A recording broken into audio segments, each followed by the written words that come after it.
Et rebonsoir tout le monde. Donc on arrive sur l'avant-dernière interview de la journée. Et donc là j'ai deux personnes avec moi, donc deux entités différentes qui travaillent ensemble de manière étroite. On a Ludilab et Incarna Studio qui viennent nous parler de leurs activités puis de leur retour sur le salon, puisqu'on en a parlé un peu off avant et vous avez quand même de très bons retours sur ce que vous êtes en train de présenter. Donc je vous laisse la parole pour vous présenter les entités dans lesquelles vous travaillez et on va commencer comme ça. Très bien. C'est Claire commencer. Ah bon honneur aux dames. Claire, vas-y. Honneur aux dames, très bien. Bon, bonjour, donc Claire, cofondatrice du Ludilab, qui est un tiers-lieu. Pour les gens qui ne sont pas familiers du terme, en fait un tiers-lieu c'est un lieu qui va regrouper ou faire en sorte de regrouper plein de populations différentes pour créer de l'innovation. Et nous, notre particularité, c'est que notre grande thématique, c'est l'apprentissage par le jeu et les nouvelles technologies. Donc on va faire plein de choses qui vont amener les gens à apprendre en s'amusant, à tester et à, on va dire, vulgariser la nouvelle technologie. Donc on a des activités de drone indoor, objets connectés, on a des activités de réalité virtuelle, et notamment où on présente tous les contenus produits par Incarna Studio et d'autres studios aussi. Et dans les types d'expériences qu'on propose, en fait, c'est vraiment de la découverte des missions collaboratives, donc le multijoueur avec la partie collaborative, mais aussi des expériences solo, duo, coopératifs, compétitifs, etc.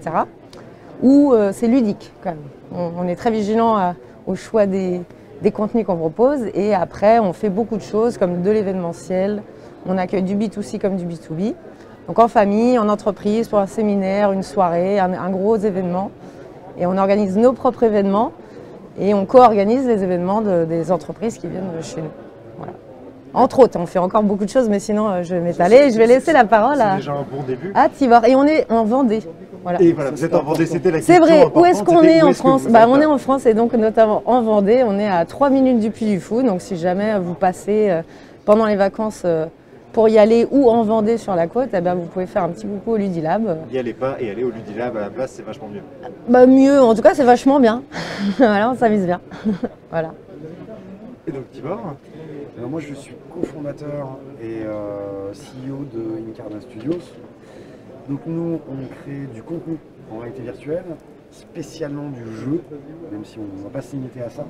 Mais du jeu, principalement on a une licence qui s'appelle Incarna Adventure, qui est du jeu collaboratif, type escape game à destination des salles, donc exploité par pas mal de salles. On est à plus de 80 salles dans 11 pays, dont le Ludilab, beaucoup de salles en France, dans beaucoup de villes. Donc c'est des expériences pour 3 ou 4 joueurs, dirigées en temps réel par un maître du jeu, qui respectivement, on a 2 aventures. La première dure 45 minutes, la deuxième conseillée 55, plus dure que la première, où les joueurs sont des explorateurs qui vont être amenés à découvrir un monde onirique et mystérieux, et dans lequel il y aura une alliance entre de l'exploration, de l'énigme et du combat, qui privilégie vraiment la collaboration, dans le sens où c'est pas de l'énigme de l'ordre de résoudre des cadenas, mais plus, on va dire que c'est pas forcément, c'est très compliqué de comprendre ce qu'il y a à faire. Par contre, c'est beaucoup plus compliqué de s'organiser Pour le faire. pour réussir à le faire.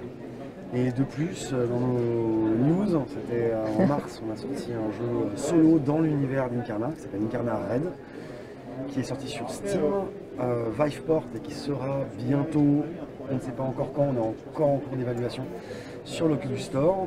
Donc ça nécessite un PC, l'Oculus avec un link pour y jouer, mais qui dure entre 2 et 4 heures, qui n'est pas limité dans le temps, qui est donc voilà, 2-4 heures, rejouable, pour réussir à faire les meilleurs temps que l'équipe de développement, et qui reprend ce triptyque exploration, énigme et combat, qui se passe partiellement dans le même univers le même environnement que le chapitre 1, dans le même univers, qui est complètement autonome en termes d'histoire, même si dans la timeline ça se passe après le chapitre 2. Donc ceux qui ont fait le chapitre 1 et le chapitre 2 en salle auront le plaisir de découvrir quelque chose et comprendre potentiellement que ça se passe après. Mais pour les nouveaux venus dans l'univers, ça se passe crème, aucun problème. Et là, tout seul, en joueur solo, exploration, énigme et combat. Ils peuvent attaquer par Incarna Red et ensuite aller en salle pour comprendre les petits trucs qui étaient cachés dedans. Après, Oui, c'est du sous-entendu, etc. Mais surtout des appels pour après qu'on va continuer à construire l'univers, que ce soit à la maison ou que ce soit dans les salles, puisque l'année prochaine, on sortira le chapitre 3 sûr. Après, le chapitre 4, on espère aussi l'année prochaine. Donc, on va voir, on va changer pas mal de choses. Oui. Super. C'est les plans. Après, entre les plans, l'arrêté, bon. Voilà, on a pas mal de projets et donc voilà. Et Red, que tu as oublié, qui est nominé au Laval Award et on attend ce soir le résultat. Oui, alors ce soir au Laval Award et puis aussi, qui ont gagné les ETR Awards. Oui. On a vu qu'on est sur ETR. Non mais c'est quand même bien. Hop là. Il en perd un micro, il en perd son micro. C'est la fin de journée, on fatigue. Mais oui, c'est vrai que du coup, Incarna Aventure, l'expérience en salle, a gagné le prix de... Non, c'était Incarna Red. Ouais, c'est Red. C'est terrible. Les deux étaient sélectionnés. C'est Incarna Aventure qui était sélectionné dans les jeux en salle, etc. Collaboratif. Collaboratif, mais ce n'est pas nous qui avons gagné. D'ailleurs, c'était qui? Si je ne me plante pas, c'était Wanadev. C'était Ragnarok? Non, en salle, c'est After H. After H, tout à fait. After H avec Eva, effectivement, tout à fait. En e-sport de tir. Aussi? Je le conseille. Okay. Et effectivement, et puis nous on a eu le prix du studio plus fort potentiel, quelque chose comme ça. C'est ça. Et surtout le prix du meilleur jeu francophone avec le jury. Oui. C'était très surprenant. On pensait que ça allait être Ragnarok de Wanadev, très bon jeu, très solide. Oui. Et le jury a voté pour nous, ce qui a changé la balance avec un suspense incroyable pendant cette soirée. On a beaucoup rigolé. C'était aussi surprenant que cette perte de micro à l'instant. C'est ça, il se passe des trucs incroyables sur ETR. On essaye de surprendre les invités à tout moment. Mais voilà, et tu vois, moi j'ai pas encore eu l'occasion, je confesse, d'essayer les Incarna. Et il va falloir un moment que je m'y mette sérieusement. Parce que quand même, j'ai vu, et ce que j'avais présenté moi pour les ETR Awards, toute la catégorie arcade en fait. Et quand j'avais vu le trailer des Incarna, je m'étais dit que quand même, il faut que je me pense sérieusement sur la question. Parce que j'aime beaucoup l'esthétique du jeu. Et je vois dans le trailer ce que tu expliquais, les énigmes sont simples à comprendre. Par contre, la coordination nécessaire est compliquée. Et je pense notamment à un moment où, il me semble, dans le trailer, on a une porte avec des cibles et il faut tirer dessus avec les arcs dans un ordre ou en simultané.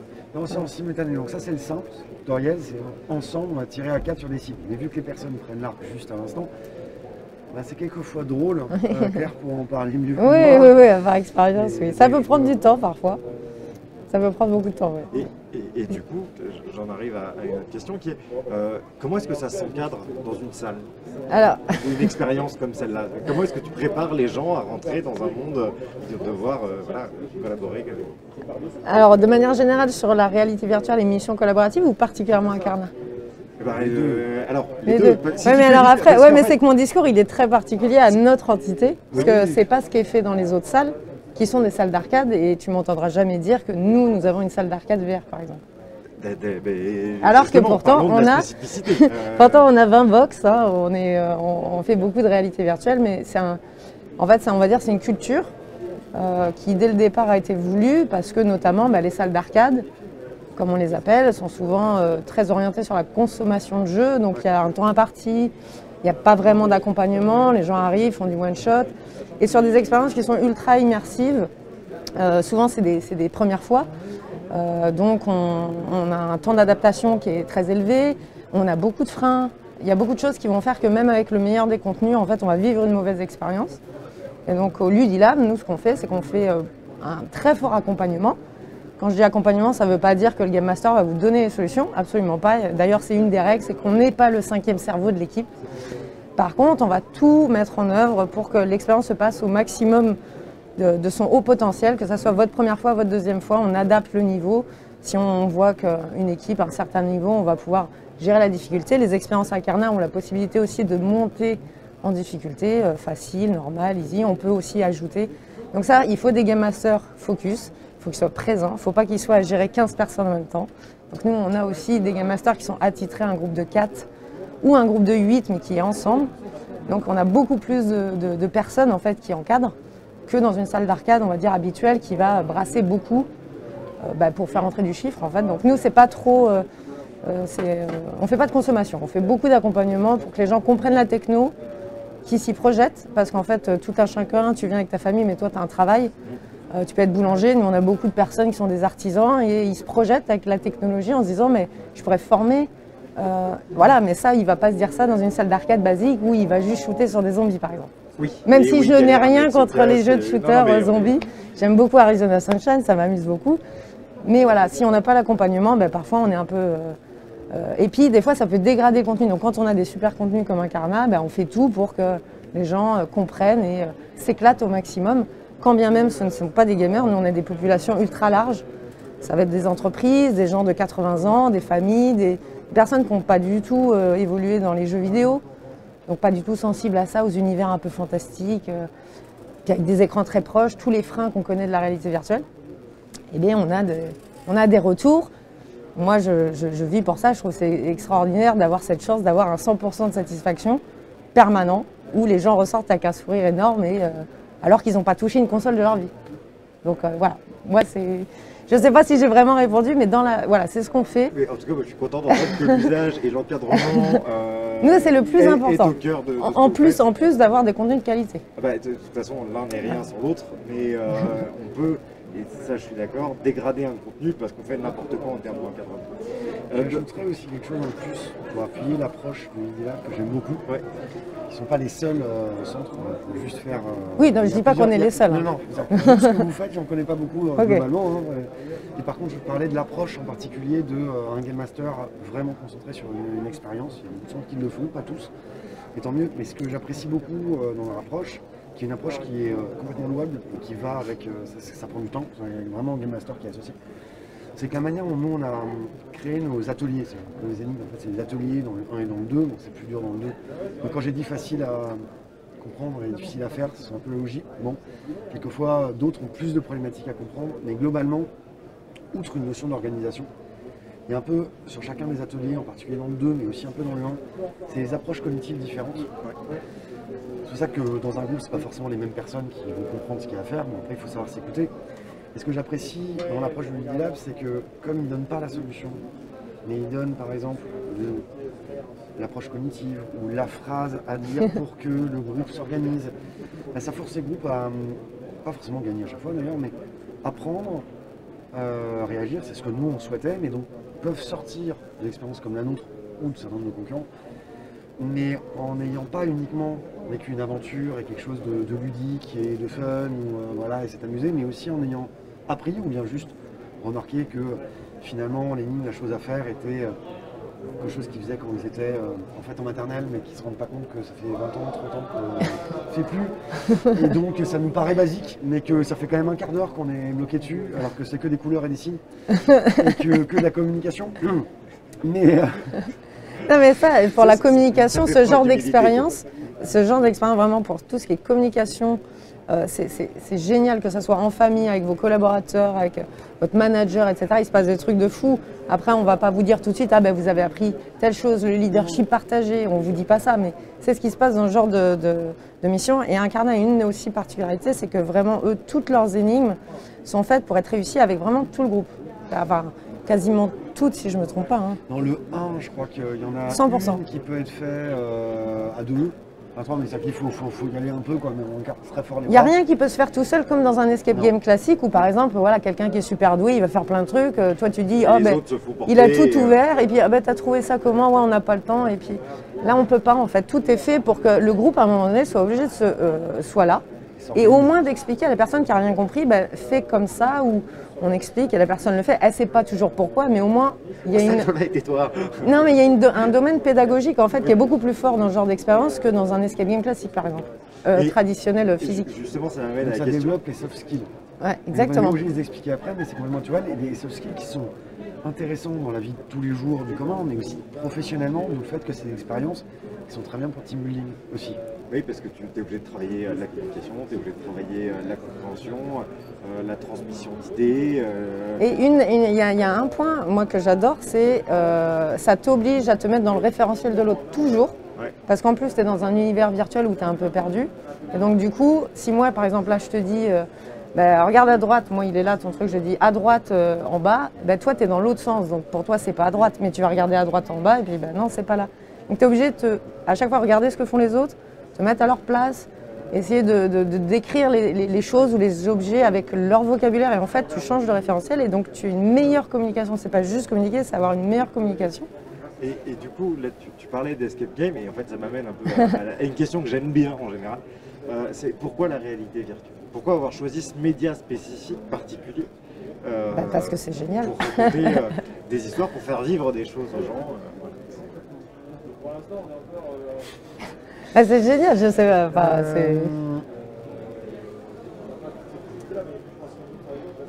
Est-ce que c'est intéressant? En Je fait, sais pas. non, mais c'est un peu ma réponse, c'est que moi je suis féru d'immersion, vraiment, mais les bouquins, les livres, les BD, les mangas, les jeux vidéo, voilà, je suis passionné de jeux vidéo. On d'ailleurs à l'usage profond que à comprendre les mécaniques et à l'art et au film. D'un coup, il y a une construction qui reprend les jeux vidéo, mais avec un nouveau médium où il y a un peu tout à réinventer. Oui. On reprend, c'est pas du tout, et c'est ce que j'essaie de faire comprendre quelquefois, faire un bon jeu en VR n'est pas l'intention de faire un jeu vidéo et juste de changer d'écran. On est sur une télé, on le met en VR. C'est très rare que ça fonctionne. En général, il y a des problèmes. Il faut qu'on pense à dire où les personnes regardent. Par exemple, simplement, on a une cinématique, une chose. On ne peut pas contrôler les angles de caméra en VR puisque la caméra, c'est là où on regarde les gens. C'est le joueur.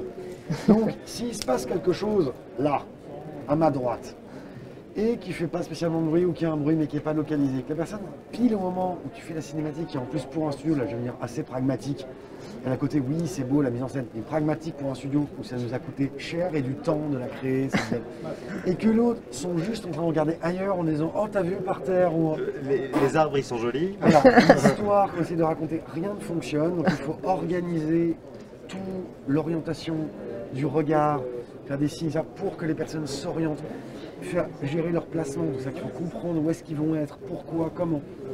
Et puis le son, le visuel, le narrative design. Donc, il faut tout repenser. Pareil en multijoueur, bah oui, on ne contrôle pas, dire oui bon là c'est simple, la personne va être bloquée là. Non, si les personnes sont libres, ils sont intégralement libres. Donc en fait on n'y peut rien, c'est une énorme champ de liberté, enfin, sauf quand il y a l'expérience en couloir, mais ok, mais. Et donc ça veut dire que et les gens peuvent faire ce qu'ils veulent aussi, c'est-à-dire que en gameplay c'est pas j'ai un bouton pour sauter, un bouton pour tirer, point. Non, ils veulent s'asseoir, spécialement quand ils ont 45 minutes, c'est un temps limité. Toujours qu'est-ce qu'on fait si quelqu'un juste a décidé de s'asseoir et de rien faire. Donc nous on a de la chance, c'est qu'a priori s'ils sont allés dans un centre pour faire cette expérience, ils ont dû payer, donc a priori à part perdre 30 euros, bon. Donc a priori ils vont avancer. Mais heureusement, il y a des amis qui poussent. Mais il y a toutes ces notions-là, toutes ces réflexions-là. Et sans compter une problématique énorme, c'est le motion sickness aussi, qui, on a beaucoup travaillé pour qu'il ne soit plus là. Donc je le redis, ce n'est pas la technologie le problème. S'il y a une motion sickness, c'est le design. Et donc oui, ça prend du temps. Et donc voilà, il y a des choses nouvelles. C'est aussi, et puis après, le dernier argument dans le VR aussi, et je vais être aussi très fort une chose. Quand on crée un studio, c'était il y a 5 ans, il y a la notion d'innovation et à fond, mon ex-associé était à fond là-dessus, il voulait être innovant et était d'ailleurs un ingénieur VR, il voulait faire ça, c'était super. Après, il y a aussi un truc pragmatique, c'est qu'il y a tout à faire et un petit studio a la possibilité de vivre là où, même si c'est compliqué dans un marché compliqué, petit, là où dans le jeu vidéo classique, c'est compliqué. Actuellement, les studios, c'est très souvent des anciens qui ont travaillé dans le jeu, des seniors, etc., qui créent leur studio. C'est très compliqué, c'est un médium très installé. Là, il y a effectivement quelque chose à faire, ou même des petites équipes comme nous, qui ont été 5, un an et plus, mais ont la capacité d'innover et d'avancer, contrairement de grosses équipes ou des gros studios, c'est que tout le monde est à la même enseigne. Et puis, alors, après, il y a une notion de besoin, mais tout le monde est à la même enseigne, on peut faire avancer les choses, même des nouveaux arrivants, quoi. Bah oui, carrément. Et tu vois, moi, il y a un truc qui me plaît beaucoup dans ce que tu dis, et c'est pour ça que moi, je pousse les entreprises pro à aller vers le domaine du jeu, à aller voir les studios de jeu, Pourquoi? Parce que tu parles exactement du cœur du problème qui est, on est face à un nouveau média qui ne fonctionne pas comme un média flat et où il faut réinventer tous les codes, que ce soit les codes de narration, les codes d'interaction, les codes de collaboration, enfin tout est changé c'est vraiment une révolution en fait dans l'approche au contenu en tout cas, comme l'a pu l'être le cinéma par rapport à la photographie où on a réinventé les choses, encore que un peu moins je trouve, puisque l'image était cadrée. Oui, et puis là un peu moins parce que mine de rien, on va dire que le gros cœur de travail, on l'a quand même, on a les mêmes designers, les mêmes game designers, etc. C'est juste la réflexion cognitive, l'approche où il faut réfléchir beaucoup plus à la chose, c'est qu'il faut repenser la chose. Et après, je me permets une petite chose, qui va peut-être faire plaisir à quelqu'un de mon équipe, mais en VR, en tout cas c'est à mon sens, le rôle et la place du sound designer, des musiciens, mais surtout des sound designers, est fondamental. Dans le jeu vidéo classique, le sound designer peut être présent en pré-prod, après aider les équipes au prototype, juste pour pas qu'il y ait quelque chose sans son, en immersion. Mais après, le gros du travail se passe à la fin. Et souvent, les sound designers sur les gros studios, voilà, ils ont d'un coup sur les projets de 5-6 ans, ils ont 1 an pour faire tout le contenu. Ils rushent beaucoup. Là, le sound design est essentiel dès le début parce que si le son n'est pas bon, l'immersion va être mauvaise et tout de suite une dissonance d'immersion. Ça fusille l'intégralité du jeu. C'est pas dire oh le sound design n'est pas top. Non, ça te fusille ton immersion. Explose l'immersion.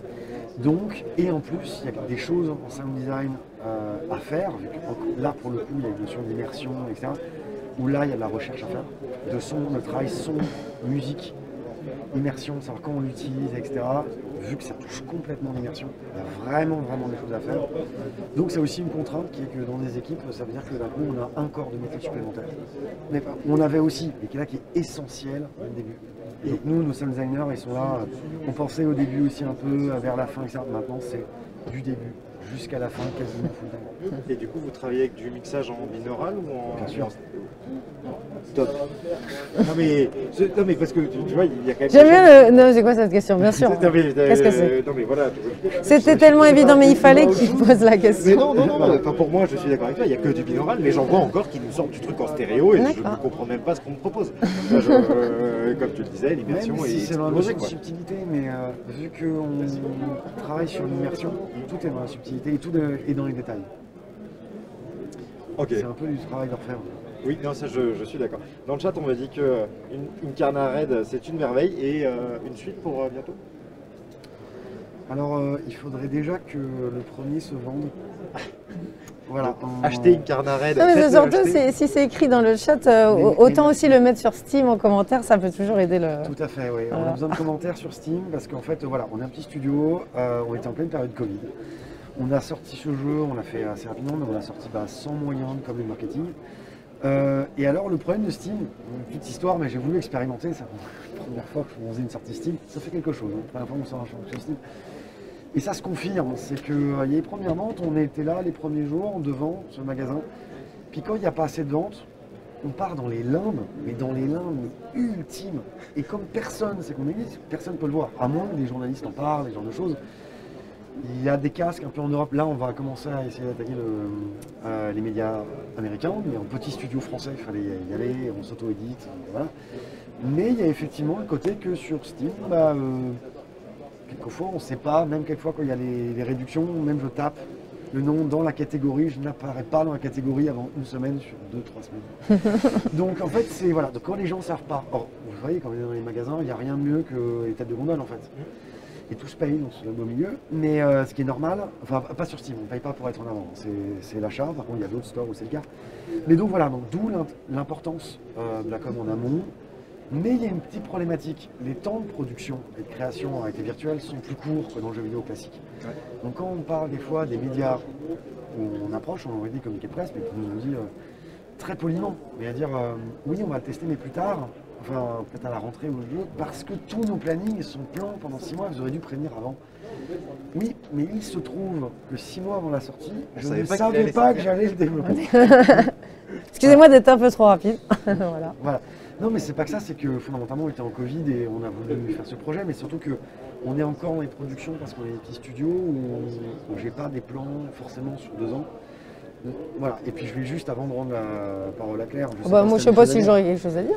Mais pour répondre à dire potentiellement une suite, déjà on aimerait beaucoup je veux dire deux choses. Un, Red Incarna Red ne sortira pas sur Quest, puisque le portage, vu la manière dont on l'a conçu, un peu rapidement, les anciens environnements, bon voilà. En gros, mon équipe m'a dit voilà, on refait le jeu, en gros c'est sur Quest. Donc quitte à avoir le budget pour refaire le jeu, autant en faire un autre, effectivement. Oui, Par contre, logique. on pense, et ça va prendre un peu de temps peut-être pour l'année prochaine, parce qu'on a des approches à faire avec Sony, mais on aimerait beaucoup le porter sur PS5, ça serait cool. Et sinon, sur une suite, alors on a beaucoup de projets pour une petite équipe, donc il y a beaucoup de salles qui, là, au Covid, le chapitre 2, Incarna Adventure est sorti. Beaucoup aimeraient bien que le 3, le 4 sortent, donc ça c'est prévu pour l'année prochaine, on va s'y mettre vers la fin de l'année. Là, je n'ai pas le droit d'en parler énormément, mais on est en gros travail d'un jeu, on change un peu on avait besoin un peu d'air. Changer d'environnement. Voilà, et donc on travaille sur un jeu d'arcade qui serait, on pense, à la fois pour les salles, la maison, en solo, collaboratif, peut-être compétitif. E-sportif, tout quoi. Non, ça c'est pour les sportifs plus tard. Mais, voilà, où on change radicalement de direction artistique. On va essayer de proposer quelque chose de nouveau, enfin on espère, en tout cas en VR qui pour l'instant j'ai pas vu, mais après on travaille beaucoup donc on n'a pas forcément le temps de voir tout, mais on travaille dessus, on est en plein prototypage, enfin voilà, en plein prototypage, je peux pas en parler parce que voilà, pour le moment on verra cet automne. Voilà, mais après on enchaîne, et puis après je ne sais pas qui regarde le TR, mais pour l'instant, mais pour la licence Incarna, je ne suis pas contre de discuter avec un publisher pour une suite ou agrémenter le contenu de Red ou bien voilà, en communication, mais surtout pour le moment une suite. En interne, on a beaucoup de projets qu'on a envie de faire, mais beaucoup de projets qu'on a envie de faire. Tu as l'armoire aussi dans le coin de ton bureau Ah bah complètement, on a toute l'équipe organisée, mais surtout préparée, etc. Dont sur la licence Incarna. Et donc on aimerait beaucoup pouvoir faire un jeu de 5 à 10 heures d'aventure pure où on pousse le concept beaucoup plus loin. Mais déjà, juste un petit teaser pour le 3 et le 4. J'en ai le droit en même temps. Oh, c'est bon. Non, mais j'ai promis à mon équipe depuis longtemps. Oui. On repart, on va partir en R&D fondamental, mais on va changer le gameplay. L'arc, les cibles, tout ça, comme sur Red. On en a tous, voilà, ça fait longtemps, hein, on a poussé un peu là, donc on veut complètement rajouter des nouveaux gameplays d'interaction. Et donc ils seront source de, alors là pour le coup, de beaucoup de choses. Gros changements. Potentiellement aussi dans le solo, en multi, Red 2, tout ça. Super. Voilà. Un petit studio, mais il fait beaucoup de choses, t'as vu hein. Il Arrête pas. Mais en tout cas, je vais vous libérer parce qu'il y a les Oui. awards bientôt. Oui. On te souhaite. T'as préparé ton speech? Voilà, le speech est Non, prêt. on a dit au talent, Alors moi, préparer les speeches.